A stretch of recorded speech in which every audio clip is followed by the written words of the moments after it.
नमस्कार, म यो भजन घरको सञ्चालक अध्यक्ष श्याम प्रसाद पौडेल र बागमती प्रदेश भजन संरक्षण प्रतिष्ठानको सदस्य पनि छु। साथै म जित गुरु गणेश भजन समूहको सल्लाहकारमा पनि छु र यस्तै भजन प्रस्तुत गर्ने क्रममा आज जित गुरु गणेशको भजन समूहको आज चाहिँ भव्य र सभ्य चाहिँ एकदमै राम्रो महाभारतको कथा आज प्रस्तुत हुनेछन्। हेर्नु होला, हामीले हेरेर बस्नुहुने, देशैभरि संसारभरि छरिएर बस्नुहुने नेपाली दाजुभाइहरूको मनमा भजनको चाहिँ एउटा आस्था जागोस् र धार्मिक संस्कार संस्कृति बढोस् भन्ने हेतुले भजनको स्थापना भएको छ। हाम्रो हेर्दै गर्नु होला, माया गर्दै गर्नु होला, हामीलाई प्रतिक्रिया दिनु होला, राम्रो राम्रो कुरालाई हामीलाई चाहिँ टिप्पणी गरिदिनु होला, ताकि हामी आगामी भागहरूमा हामी सुध्रिएर हामी देवी देवताको भजन कीर्तनहरू गाउने थलो हो यो। र गाउनको लागि मैले भजन गुरुलाई मैले आह्वान गरेँ। नमस्कार, म भजन गुरु नेत्र प्रसाद देवकोटा। मैले आज भजन घरमा आएर मैले भजन गाउन पाउँदा भजन घर संरक्षण गर्ने, भजन घर चलाउने सम्पूर्ण कर्मचारीहरूलाई मैले नमन गरेँ।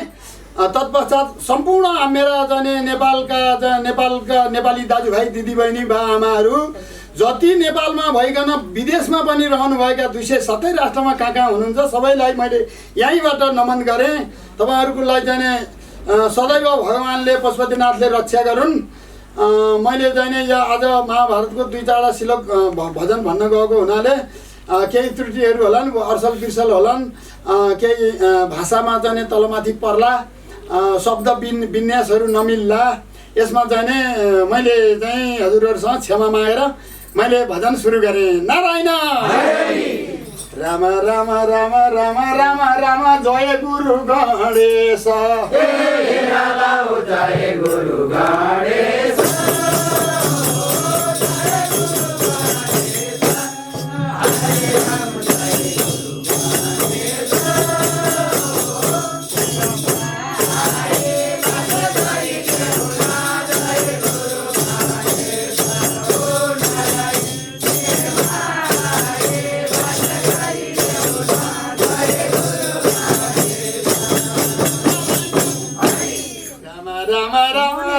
कण्ठ खुलाइदेऊ, कण्ठ खुलाइदेऊ।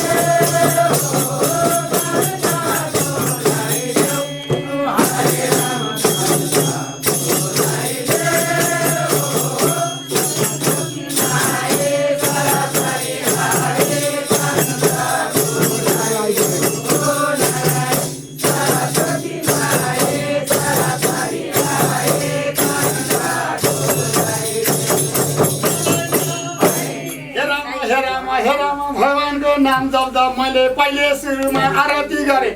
नारायण ए हजुर पहिलो आरती, पहिलो आरती।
भगवानको मन्दिरमा विचार चरण गाउन पाउन् अहो भाग्य हो।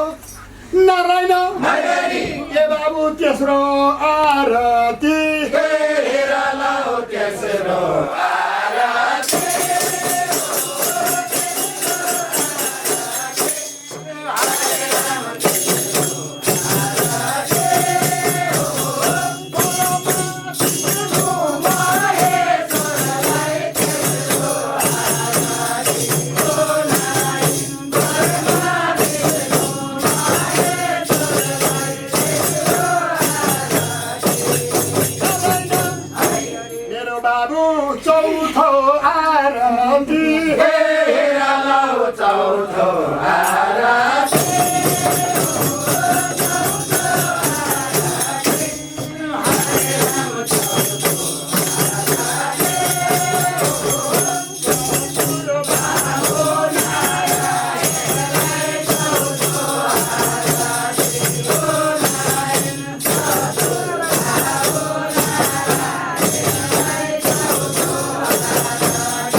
नेपालभरका सम्पूर्ण देवी देवता, भारतवर्षका काशी गंगी पर्या केदारनाथ बद्रीनाथ रामेश्वर गंगा सागर गंगोत्री यमुनोत्री कुरुक्षेत्र जगन्नाथ अमरनाथ भैरवनाथ ऋषिकेश द्वारिकाका सम्पूर्ण देवताहरूलाई नारायण मेरो हजुर सबलाई आरती सबलाई आरती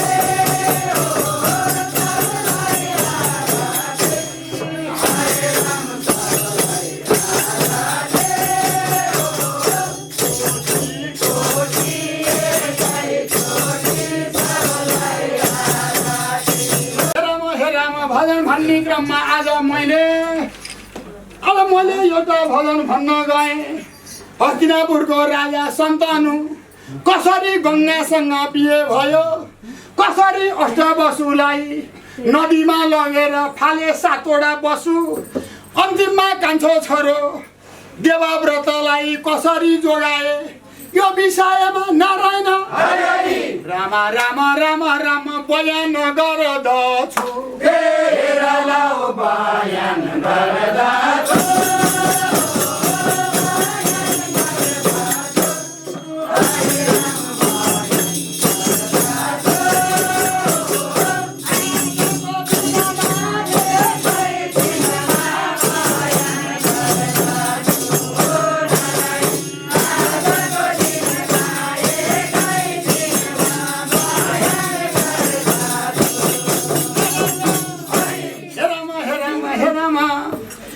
गंगा कता जाऊ दिनरातको अहरात्र दौडानमा थकित भएकी गंगा किनारमा निस्किएर चटक्क बसेको बेला राजा सन्तनु घुम्दै घुम्दै घुम्दै नदीमा स्नान गर्छु भनेर आएका हेर्दाखेरि गंगालाई नारायण राम राम राम राम देखे झलक्क देखे झलक्क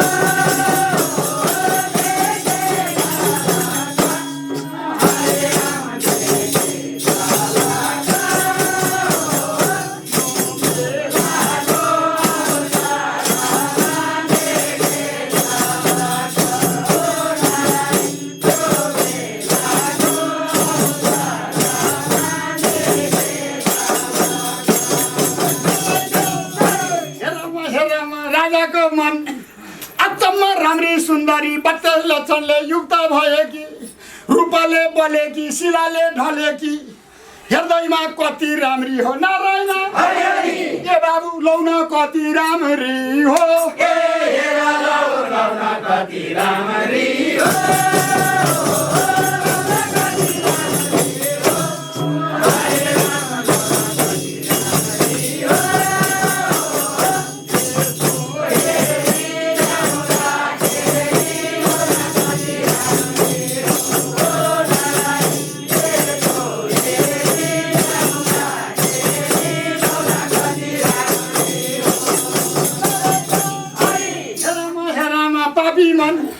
अब त्यतैतिर गयो राजा सन्तनु हेर्दैमा मन झसक्क भयो शरीरमा पानी भिजे जस्तो भयो नारायण ए बाबु गए नजिकै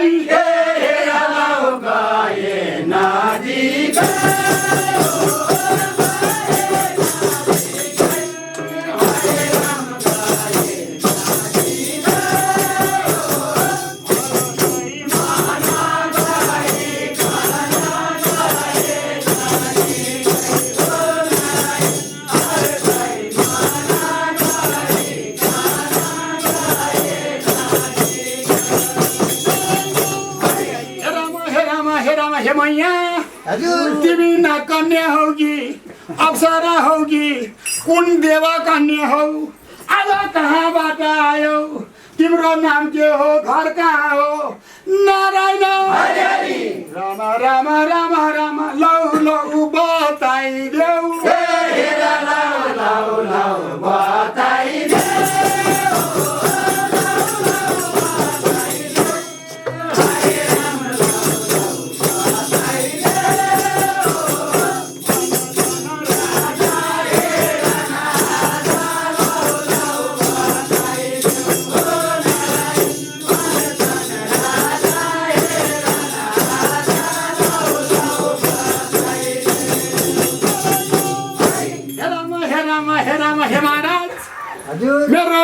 अन्याय हो।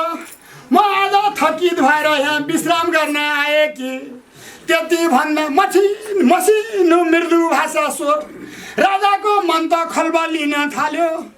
अब उनले भने नजिकै गएर हे मैया तिमी त हस्तिनापुरको रानी बन्न योग्य छौ। मेरो दरबारमा रानी आवश्यकता छिन्, मेरो बिहे भएको छैन।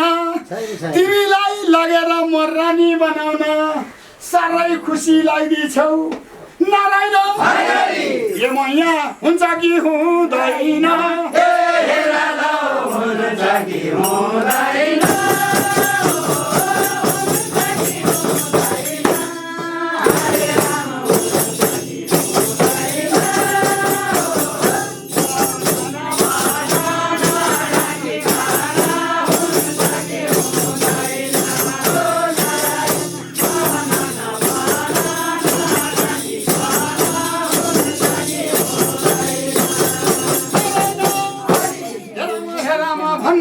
गङ्गाले आजसम्म मैले कसैसँग बिहे गर्ने प्रस्ताव आएको पनि छैन, गर्न मन पनि छैन।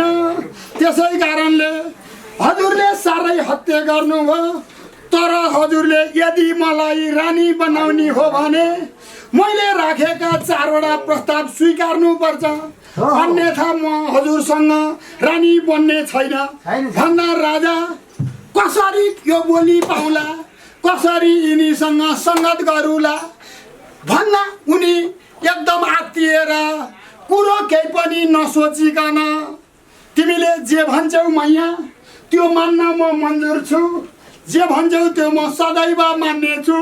कति पनि मिस्टेक हुने छैन, गल्ती हुने छैन। मैले तिमीलाई कहिल्यै पनि तिमीले भनेको भन्दा बाहेक अरू कुरा मैले गर्ने छैन मैया। नारायण राम राम राम राम प्रस्ताव मान्नु भो।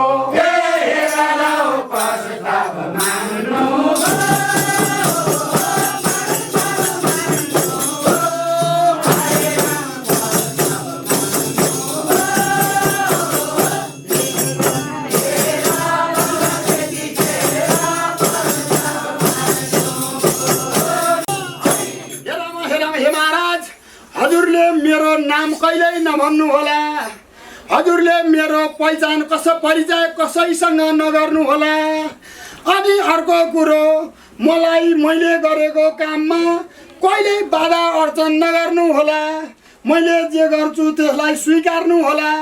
यति कुरा मान्नु भयो भने हजुरकी रानी बन्न मन्जुर छु।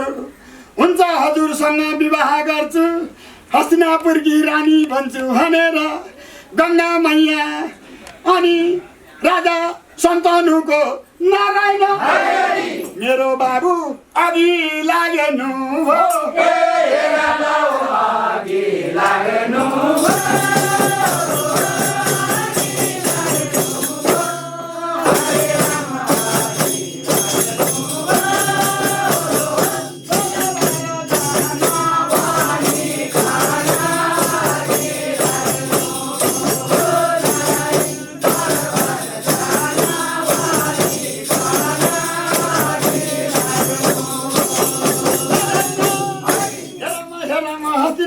दरबारमा राजा सन्तनुको विवाह हुँदैछ। सारा देशैभरि हल्ला खल्ला मचियो, सारा व्यवस्था हुन थाल्यो, मृदङ्ग बज्न थाल्यो, शङ्खध्वनि हुन थाल्यो। त्यसैभरि राजा सन्तनुको विवाह हुने भयो। हाम्री रानी आउने भइन् भनेर नारायण राम राम राम राम हरसै हरस भो।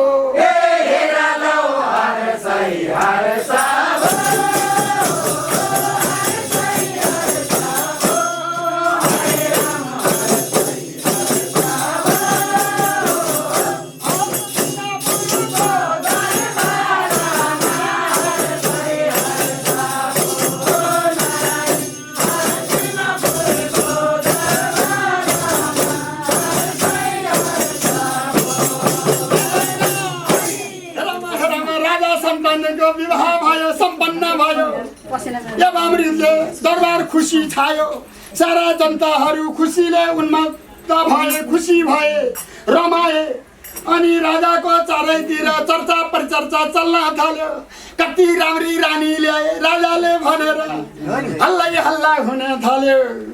एवं परिबन्धसित आज भन्ना भोलि भन्ना अब रानी र राजाको साह्रै ठुलो प्रेम बस्दै गयो। एवं नारायण राम राम राम राम नोई महिना भो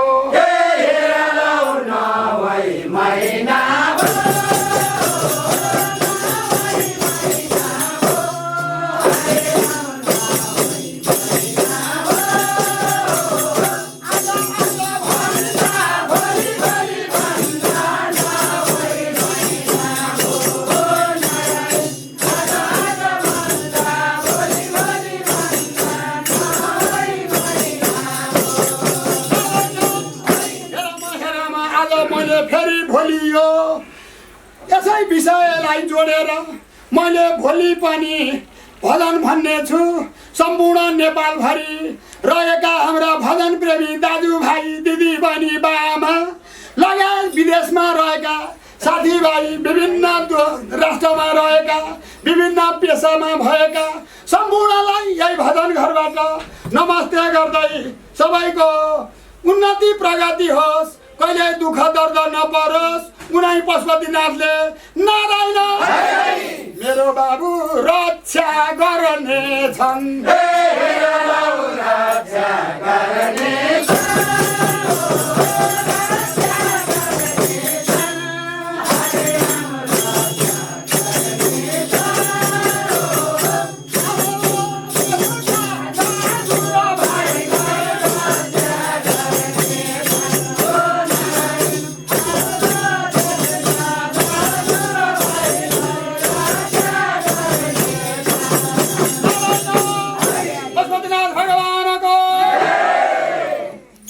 माई माताको सम्पूर्ण नेपाली दाजुभाइ दिदीबहिनी बाआमाको